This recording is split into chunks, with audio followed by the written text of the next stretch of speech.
boas a todos e a todas e benvidos a un novo episodio do podcast LCD, este podcast que emitimos dende a UNED de Lugo coa colaboración da Deputación de Lugo e que cada día trae unha temática distinta coa que intentamos captar a atención dos lucenses e da xente que quere seguirnos e quere opinar tamén desde as súas casas acerca das temáticas que ben traemos dende aquí cada semana.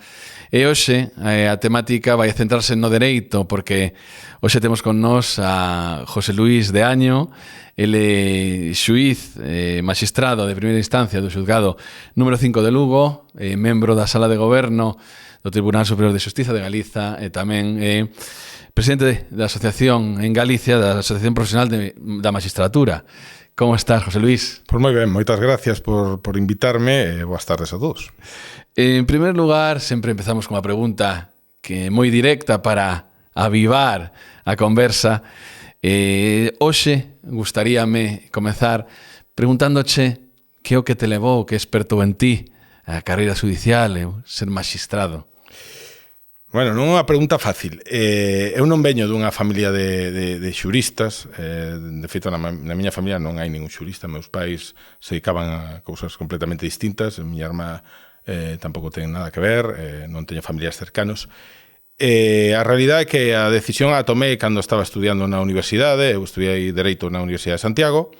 E a medida que iban avanzando os cursos, dixen, se me gusta o dereito, eu creo que a profesión de xuez, que é a que te permite a aplicación práctica e directa deste dereito, pois quizáis a vía máis adecuada para min.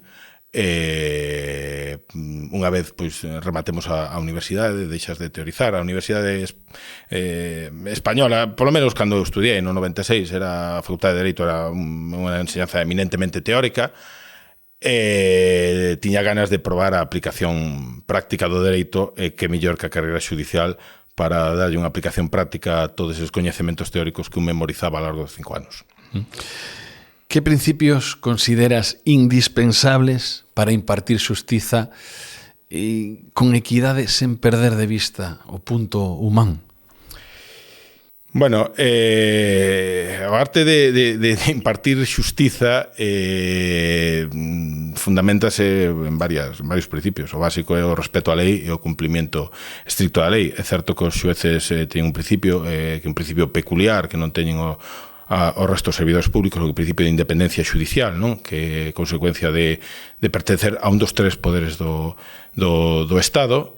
Por lo tanto, é fundamental partir de un estrito cumprimento da lei. Pero sí que é certo que nós no seu traballo que facemos é dirimir controversia entre as partes. Eu creo que é moi importante saber escoitar a xente que ven aos xulgados a traer o seu problema. É fundamental saber escoitalos. E tamén eu creo que é importante, ademais de unha estrita aplicación da lei, pois ser consciente da realidade social na que se desenvolve a vida da xente, non? De feito, o Código Civil fala da interpretación das leis conforme a realidade social, pero eu creo que mostrar, ademais de unha cara evidentemente profesional, unha cara de comprensión, unha cara humana con todas as partes que interveñen no procedimento, eu creo que é fundamental na labor dun bo xuez. Ao longo da túa carreira profesional, tes algún momento, tes algunha historia, algunha sentencia, algún procedimento que cambiou ou que modelou a túa forma de entender a xustiza? Bueno, eu levo na carreira xudicial, aprobei a oposición no ano 2007, tomei posesión do primeiro destino no xulgado de Ribadavia o 20 de xullo de 2009, con o cual levo nesto xa 16 anos, prácticamente. Pasaron, evidentemente, diante miña unha gran cantidad de procedimentos civiles, que no que estou actualmente, tamén penales. Sería difícil individualizar nun, pero sí que é certo que máis que un procedimento, a realidade do traballo diario sí que permite apreciar a incidencia que o traballo dun xuez ten na vida da xente.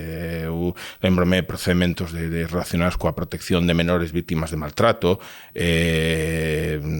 Lembrome nun caso, por exemplo, estando xa destinado en Lugo, dunha nena moi pequena maltratada polos seus parentes máis próximos, que conseguimos pois poñela a salvo de toda esta situación. Evidentemente un procedimento que marca moito, pero non me gustaría personalizarlo solo un. Eu agora, dende 2017, estou en xulgado de instancia número 5, un xulgado civil. Diariamente se editan resolucións que resolven controversias que son fundamentales na vida da xente e que afectan pois o patrimonio da xente e a vida diaria. Por lo tanto, unha resolución do procedimento pois adecuada fai que a vida de moitos pois cambie nun sentido, cambie noutro. A nivel de asociacionismo dentro do dereito, agora, dende hai uns meses, presides a Asociación Profesional da Magistratura en Galicia, non? Que te levou a implicarte neste organismo e que obxectivos perseguides para poder mellorar?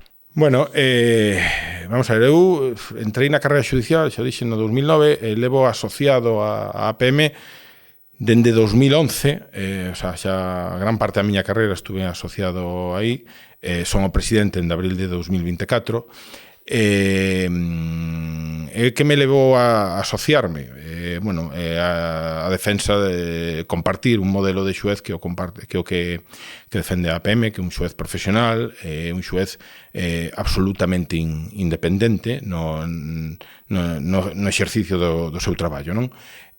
Compartir os valores que comparte o programa, os estatutos da Asociación Profesional de Magistratura foi o que me levou a eso. Nós tamén, inda que a veces dende fora non se vexa con claridade, somos traballadores, facemos isto, ademais de porque nos gusta este traballo, é o noso medio de vida. Tamén temos os nosos dereitos laborales. Desto non se fala moito, non se fala nada, non? Pero nós tamén temos dereitos laborales, un exceso de carga de traballo que en certas ocasións é brutal. Falaremos delo, Temos problemas salariales, problemas retributivos, temos problemas, en fin, coas enfermedades profesionais, como calquera outra profesión. É certo que é un tema, non vou decir tabú, pero sí que é certo que é un tema que eu vexo que na realidade mediática, política, social de hoxe en día non interesa, porque ninguén fala destas cousas. É moi discreto no vosso caso. Sí. Se fala, por exemplo, está tratando moito o tema da reducción da xornada laboral. Nós, temos unha xornada laboral moi peculiar, non? É verdad que temos un horario de audiencia e a partir de aí nos guiamos máis por cargas de traballo que por un horario estricto. Nós non somos funcionarios, pero todos os funcionarios da administración pues, teñen moitas veces unha ficha, ou sea, unha tarjeta coa que ficha. Nós non temos nada deso, polo tanto, na defensa tamén de todas estas cuestións, que ter unha vida laboral que che permita compatibilizala coa túa vida personal. Detrás nos hai familias, fillos, tamén é parte do traballo que lle corresponde a unha asociación. Un pouco todo isto foi o que a mí me fixo meterme na Asociación Profesional da Magistratura, que é a mayoritaria en España, e a mayoritaria en Galicia. Recentemente tuvemos eleccións a sala de goberno, a APM gañou esas eleccións, non? Creo que tamén fruto de un traballo ben feito na que os nosos compañeiros asociados ou moitos que non están asociados pois se ven que dende aí pois sí que se trata de defender os seus dereitos e velar tamén por unha administración de xustiza pois que sexa o máis eficiente posible e o máis pegada á realidade posible, non? A independencia judicial considérase un piar fundamental no Estado de Dereito do noso país. Na túa experiencia, percibiu vostede no seu círculo cercano, non a vostede únicamente, senón a compañeiros de profesión, algún tipo de presión, algún tipo de toque, digámoslo así, por algún estamento deste, digamos, do noso país? En esto quero ser moi claro, rotundamente non. É certo que o tema da independencia judicial é un tema moi debatido nos medios de comunicación, certos sectores políticos que en moitas ocasións tampouco contribúen á defensa da institución do poder judicial. E quizás a veces se transmite a sociedade unha imaxe que non é adecuada. En parte probablemente sea xa responsabilidade nosa, que ou non salimos a defender ou non nos sabemos facer con debida claridade a realidade do que aquí acontece, non? A independencia judicial é un elemento fundamental de calquera Estado democrático. Se non hai independencia judicial, non hai unha democracia. Haberá outra cousa, pero non hai unha democracia. Eu sí que quero transmitir a imaxe de que a independencia judicial en España é un valor absoluto, un valor inquebrantable e que non está en discusión. Eu nunca percibín nos meus 16 anos de carreira judicial ningún tipo de estamento institucional nin privado que intentase, bueno, institucional por suposto descartado, ¿no? Que intente influir nas decisións que eu debo tomar nun procedimento, e tampouco coñezo ningún xuez que se me queixe deso. Evidentemente, nós somos parte da sociedade, entón, bueno, pues un pode estar, por exemplo, na instrucción judicial investigando pues, un asunto, non, que ten moita relevancia mediática, e cando pues, vai á rúa, pues, lee o xornal, isto é unha realidade, non nos podemos sustraer a isto. Pero a consolidación da independencia judicial eu creo que é un dos grandes valores de calquera democracia e que en España está absolutamente garantido. Isto é como me decía unha vez unha persona me decía, é como as meigas, non? A ver as ailas. E dixen, será, eu nunca vin unha. A independencia judicial lle pasa o mismo. Todo o mundo fala de si, claro, que se ditou a resolución neste sentido, neste caso, no outro, é porque pasa isto, pero ninguén nunca o pudo constatar. E non o poden constatar porque non existe. Que ocorre? Que é certo que dende certos sectores mediáticos e políticos se están utilizando as resolucións judiciais e os procedimentos judiciais como un arma arrojadiza.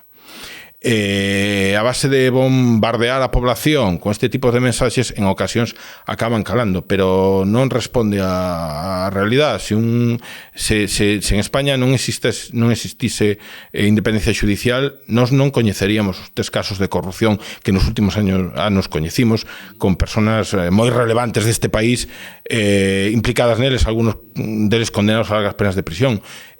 Un día nunha charla alguén me falaba creo que esquecía as preferentes, eu lle dixen, mire, pense nunha corporación pública ou privada que neste país, unha institución pública ou privada que neste país lle permita pelexar a usted cunha gran corporación, falamos un banco, unha aseguradora, e lle permite gañar. Ten resposta, mixo? Un xulgado, evidentemente, un xulgado, é a única. Se eso é así, é porque nós respondemos únicamente o cumprimento da lei e non a certos supostos intereses públicos ou privados que a min e polo menos os xueces que coñezo no meu entorno, que son moitos, nunca se lle acercaron. Queremos falar agora de outro tema de moita actualidade dentro do mundo xudicial, como é a Lei de Eficiencia Procesal. A Lei de Eficiencia Procesal, moitas posturas distintas dentro do mundo do dereito, ¿no? Que abogan, cuestionan, están de acordo en postulados, críticas parciales. Podes explicarnos un pouquiño como funciona a grandes rasgos esta lei, cal é a postura persoal que tes acerca dela? Ben, bueno, a Lei de Eficiencia Procesal, a realidade é que é unha lei que fai reformar varias leis, non? A Lei de Axuizamento Civil, a Lei Orgánica do Poder Judicial. Un dos principales aspectos da lei, que creo que quizás o máis relevante de todos, é que modifica a configuración do funcionamento dos xulgados, non? Dos xulgados unipersonales, que quere decir os xulgados de instrucción, os xulgados de primeira instancia, contencioso administrativo, xulgados do social. Que fai esta lei? Vai desaparecer o concepto de xulgado, xa que estamos en Lugo, por exemplo, se vamos a xulgados de instrucción, hai 3 xulgados de instrucción, o número 1, o número 2, o número 3. O que fai é ter unha organización colexiada dende a base xa, o que mantén é o axuiciamento unipersonal. Isto que quere decir? Cando un procedimento, por exemplo, un procedimento laboral entra a partir da entrada en vigor desta lei, entre nos xulgados de Lugo, por unhas normas de reparto, se lle asignará un turno de reparto, se lle asignará pois, o xuez, non o xulgado, o xuez número 1, número 2, número 3 ou número 4 do laboral de Lugo. O que se vai formar ahora son, con todos os funcionarios, grandes macrooficinas que servirán indistintamente os diferentes xuíces que forman parte dese partido. Que ventaxa ten, sobre todo, esta lei? Eu lle vexo unha ventaxa que é importante. Cada xulgado que se creaba viña tendo uns costes solo salariales en torno a 400.000 euros anuais. Eso facía o sistema moi costoso, quizás ineficiente. Isto que vai permitir? Vai permitir que se podan crear, dentro de certos límites, lógicamente, certas plazas de xuiz que non traigan consigo a creación de plazas de funcionarios e letrados, co cual vai permitir ampliar as plantillas dos membros da carreira xudicial e reducir os costes que existían ata agora. A realidade é que en Galicia non se creaban máis de 3 xulgados ao ano. Esa é unha realidade. Cando as necesidades son moito maiores. Os procedementos civiles ten un incremento enorme nos últimos 5 ou 6 anos, parece que isto non ten fin, a posibilidade de creación de xulgados non responde ás necesidades, non? Eu penso que coa nova lei, isto se vai a paliar, porque o Consello do Poder Judicial, o Ministerio, poderán crear plazas de xuez, son eles o que pagan o salario do xuez, a Xunta simplemente terá que facilitarlle un despacho para poder traballar sin necesidade de que se supoña 7 funcionarios e un letrado. Moi ben, José Luís, quería tocar o tema da transformación digital, non? A transformación digital é un fenómeno que está abordando a todos os eidos do noso mundo, non? E tamén a xustiza. Como está implementando a digitalización nos nosos xulgados, nos xulgados galegos me refiro? Cal é a túa perspectiva acerca disto?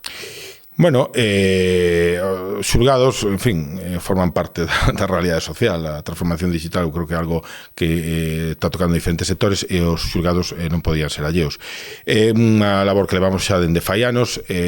Actualmente non chegamos todavía ao papel cero, pero dende o ano 23 os procedementos se tramitan todo por vía digital. É verdad que en ocasións o xuez se quere pode imprimir, o fago a veces cando tes periciales, por exemplo, moi extensas, pues as podes imprimir, pero temos un sistema de expediente digital, non? O que accedemos cada un con unha clave, poñemos un número de procedimento e aí están o procedimento, podemos consultar todos os procedementos do xulgado. Temos un sistema tamén digital de firma, o que permite que se poda firmar incluso por remoto. Se está implantando a posibilidad de asistencia telemática aos xuicios por parte incluso dos abogados, a presencia telemática xa de peritos, testemunhas ou partes dende outros xulgados para evitar desplazamentos, algo que xa estaba fai moito tempo. Un camiño que xa empezamos na xustiza galega e na xustiza española fai moito tempo, non ten marcha atrás. Eu creo que vamos polo bo camiño. É verdad que existen certos aspectos que todavía hai que pulir en cuanto ao funcionamento concreto, certos aspectos do visor, que é o noso expediente digital, pero creo que é un camiño que non ten marcha atrás. E nos últimos anos, que sobre todo a raíz da pandemia, avanzouse moito nesto. Eres unha persoa que traballa habitualmente en temas de consumo e tes que dictar sentencias neste campo. Cales son os principais problemas a nivel de consumo que temos a poboación hoxe en día? Bueno, a ver, a realidade do consumo que nos últimos 10-15 anos sufriu unha transformación enorme, non? Este mundo digital, a extensión do crédito, creo que é un tema moi importante. Se un lembra fai 30 anos, un iba a un banco, pedía un crédito, pedía unha hipoteca, tú superabas certos estándares ou non tiñas ningún tipo de financiamento, non? Dende fai uns anos, vamos a decir 10 anos, diferentes entidades financeiras, non me refiro só aos bancos, ahora hai gran cantidad de entidades financeiras que non son necesariamente bancos, descubriron que a extensión generalizada do crédito, o consumo, a toda a población, incluso a xente que ten unhas condicións económicas máis precarias, é un negocio no que se pode ganar moitos cartos. Que provocou isto? Provocou gran cantidad de procedementos derivados, primeiro, moitas veces de cláusulas abusivas que se introducen neste tipo de contratos, derivados de impagos, porque non hai unha, quizás, responsabilidade a hora de conceder estes préstamos ao consumo, son préstamos que non levan garantía, co cual a posibilidade de mora é enorme. Isto multiplicou o número de procedementos no xulgado de primeira instancia, ata a situación actual que dificilmente sostible. A realidade é que a contratación en masa, que é algo que venden de principios de século, está dificultando moito a situación. Por que falo de contratación en masa? O que se fai é celebrar o mismo contrato con gran cantidad de xente. Cando ese contrato ten un problema, por exemplo, ten unha cláusula abusiva nos intereses, por exemplo, moratorios, nas comisións que aún lle cobran, se tú celebras o contrato con 200.000 persoas, hai potencialmente 200.000 pleitos. Sí, sí. Eso por cada unha das cláusulas, non? O que está provocando é que o incremento da carga de traballo sea exponencial, non? Podo poñer un exemplo. Os xulgados de Lugo no 2017 ditaban a media unhas 330, 340 sentencias ao ano. O ano pasado chegamos a cerca das 700. Coas consecuencias que eso ten, evidentemente. Se un ten un número determinado de procedementos, lle pode dedicar a él o tempo que lle corresponda. Se ten o doble, evidentemente non se lle pode dedicar ao mesmo tempo, e os plazos de resposta non poden ser os mismos, é evidente. Consideras que a inteligencia artificial e os algoritmos deixan ao consumidor nun certa grado de despido, non? Que dan un pouquiño a merced deste novo auxe da forma de promocionar determinados artículos ou mercancías? Totalmente. Eu creo que calquera túa experiencia de un día estar metido en unha rede social vendo vídeos, en un momento determinado dedica 10 segundos a ver un vídeo dun tema que chama a atención, a partir de aí durante varias semanas empezan a salir vídeos destos constantemente, non? Eso evidentemente determina as formas de comportamento da xente. O problema non está moitas veces no algoritmo, senón na vontade do que fai o algoritmo. Evidentemente os consumidores non son opacos a esta realidade. A ti te mostran un tipo de vida e fan que moita xente trate de alcanzar ese tipo de vida. Determinan que un consuma unhas cousas, consuma outras, a veces consuma incluso o que non ten capacidade económica para consumir, e a partir de aí empezan os problemas, non? Unha derivada desta cuestión que se me ven á mente os menores, non? Que hoxe en día tenen moita permeabilidade en redes sociais, tenen moita permeabilidade a certo tipo de estrellatos, non? O que poden seguir, a temas de seguindo a persoas de fama, non? Das súas idades, non? Que reflexión podes facer acerca diso, non? Estamos cometendo un error deixando que poidan entrar en estes círculos de consumo, ou deberíamos actuar de forma un poquinho máis rigurosa? Vamos a ver, Internet, que é un dos grandes avances finais do século XX, como todas as realidades da vida, teñen aspectos moi positivos, non podemos negar, pero teñen aspectos negativos. O que pasa que é certo que os menores, e non só os menores, a población en general é moi permeable aos mensaxes que a ti te envían constantemente. Eso nos pasa a todos. Aí sí que é certo que entra a responsabilidade das familias na medida que poidan, non? Porque non é fácil illar os teus fillos do que non deben ver. Pero sí que é certo que as redes sociales hoxe en día predeterminan moito o noso comportamento. Como se pode evitar eso? É moi difícil. É fácil daqui dar unha opinión, pero transformalo nunha realidade práctica é moi complexo, porque ningún pode estar controlando permanentemente o que fan seus fillos, nin creo que tampouco sexa factible facelo nin creo que tampouco debamos estar controlando constantemente o que fan, non? Pero sí que é certo que eles se enfrentan con realidades que a veces non saben xestionar. A ver, as redes sociales non deixan de ser un negocio. Al final ya es un negocio, pues ter beneficios.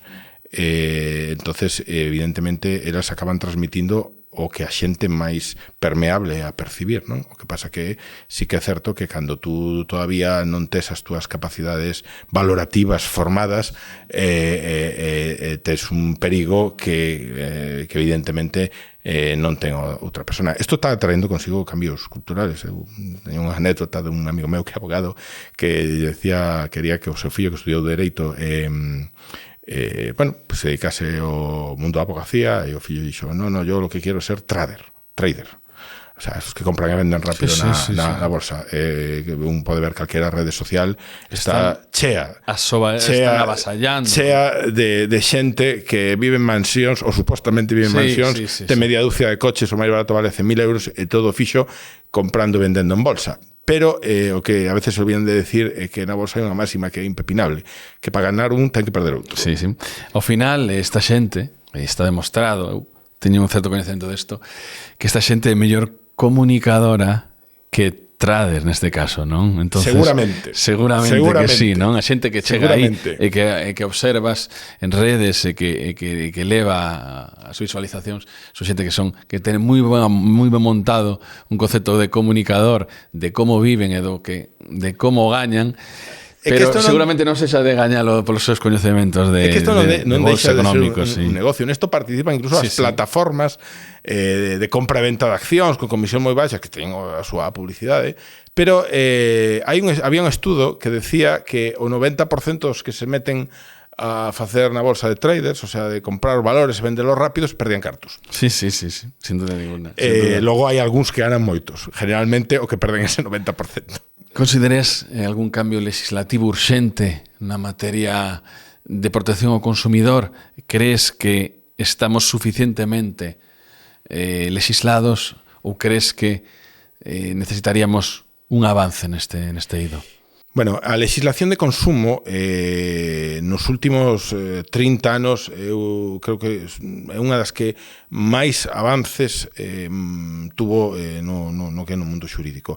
Gran parte ainda que a veces a xente dende fora o tema da Unión Europea ven un pouco lonxano, gran parte da legislación de consumo que temos hoxe en España, da Unión Europea, ven directamente do Parlamento Europeo, tamén da xurisprudencia do Tribunal de Xustiza das Comunidades Europeas. Hai unha norma fundamental que é unha directiva a 13/93, foi a que deu lugar en España a Lei de Condicións da Contratación de 1998.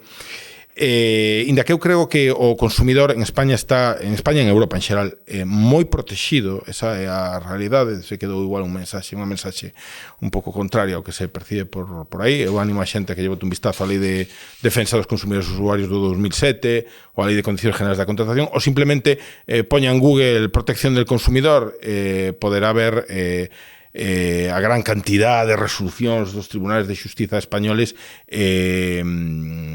protexendo o consumidor de certos produtos que se venden das corporacións. Eu quero lembrar o tema de preferentes, as subordinadas, o revolving, os micropréstamos. Por lo tanto, eu creo que no ámbito de protección do consumidor, eu creo que máis alá de que pode haber algún tipo de modificación, a normativa está moi lograda. Sí que é certo que debería haber algún tipo de medida quizás legislativa en relación coas entidades que se dedican a comercializar produtos en respecto aos cuales os tribunales españoles xa dixeron reiteradamente que produto a cláusula é abusiva, o produto o interese usurario, e siguen facendo porque, ao final, supoño que lle sale rendible, non? Eso que provoca unha situación casi de colapso dos tribunales de primeira instancia, un incremento do traballo descontrolado, cando dende o punto de vista legislativo e político sí que se poderían quizás adoptar algún tipo de medida en relación con estas empresas, decir, oiga, mire, usted ten esta cláusula aquí, e hai centos ou miles de sentencias que din que a cláusula é nula. Primeiro, non pode seguir comercializando esta cláusula e senón usted se enfrenta a sancións relevantes. En segundo lugar, o que non pode seguir é provocando miles de xuicios iguales sobre a mesma cláusula, sabendo de antemano o resultado, con a única expectativa que ten é de dilatar os pagos, porque isto que está provocando é unha situación de sobrecarga na administración de xustiza que non deixa de ser un servicio público e que acaba perxudicando o resto que queren acceder a este servicio ven ser retrasados por la gran cantidad de volumen de asuntos que existen, ¿no? Vamos a finalizar, José Luis, con unha cuestión central acerca da xustiza, non? Vamos a abandonar un poquinho os temas de consumo, temas de leis de procesais, temas de reformas, e vamos a falar da xustiza, da confianza na xustiza. Se che digo que nivel de confianza debemos depositar os cidadáns no poder xudicial deste país, tú que me contestarías? Bueno, eu, sendo sincero, creo que a xente debe ter un nivel de confianza alto. Nós somos un servicio público que debe velar polo estrito cumprimento da lei, eso é o que facemos. E máis alá do que a veces din certas enquisas, eu creo que un pouco interesadas, eu creo que hai un exemplo claro de que a xente sí que confía na xustiza e é que non para de acudir a ela. Solo hai que ver o número de procedementos que entran nos tribunales españoles. Somos un servicio gestionado por seres humanos, co cual, como todo, temos as nosas imperfeccións, pode haber erros en ocasións, pero o que sí chamaría a atención en evitar o que a xente non se dixe levar porque un asunto polémico, un caso, un suposto erro, que logo xa veremos se erro ou non, que eso trate de manchar todo o traballo que diariamente fan miles de xueces, de magistrados, tamén de fiscales que eu creo que cumplen moi ben coa súa labor e ao final pois permiten consolidar o que España sexa unha democracia consolidada. Que hai a veces disfuncións, é evidente. Isto é un servicio dirixido por seres humanos, por lo tanto, ten as súas imperfeccións, como todo. Pero eu creo que a veces sí que hai unha intención, a veces incluso de certos sectores políticos, de cando hai un asunto polémico, é polémico porque a eles non lle gusta a resolución, non porque a resolución este mal, porque por eso poderíamos falar tamén, de tratar de manchar a todo o servicio público de xustiza. Eu creo que eso non é xusto, creo que non responde á realidade e o único que moitas veces provoca ou intenta provocar é unha perda de confianza da cidadanía nas súas institucións, o cual eu creo que intentar lograr eso por un simple interés político, mediático ou social creo que é absolutamente indecente. Moitas gracias. Aquí finalizamos esta conversa con José Luis de Año e nosotros estamos moi agradecidos de que nos acompañes hoxe.